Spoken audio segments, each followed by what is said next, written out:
cette nouvelle méthode pour les produits scalaires va te choquer, ou au moins va te surprendre. On est parti. Ici, on voit qu'on a le vecteur AB et le vecteur AC. Et on voit que B est juste au-dessus de C.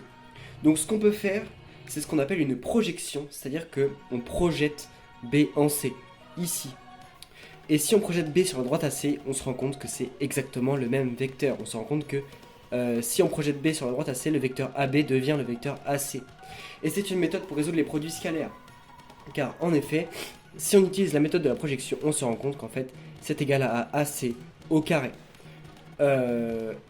Et puis c'est tout en fait, c'est la méthode. Donc en fait, pourquoi ça fonctionne comme ça? Parce que, regardez par exemple avec la méthode du cosinus qu'on a vu la dernière fois. La méthode du cosinus, donc on dit AB fois AC fois le cosinus entre les deux, que je vais appeler l'angle θ. Donc l'angle θ, ce serait celui-là. Et bien en fait, cet angle-là va forcément créer un nombre ici qui sera entre 0, compris entre 0 et 1. Et donc en fait, si on multiplie ce nombre avec AB, on tombe sur AC. Donc en fait, AB fois le cos de θ est égal à AC. Et donc en fait, ça fait AC au carré. Et ça fonctionne pour toutes les méthodes. On peut trouver une raison. Là, c'est pas du tout mathématique, c'est pas du tout rigoureux ce que je vous ai dit, mais en gros, c'est comme ça que ça marche, vous voyez.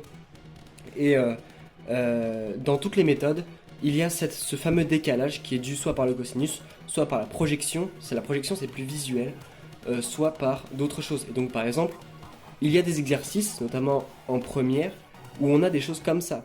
On a AB, CD, et après on a des vecteurs ici, et il faut faire les projections de chaque chose.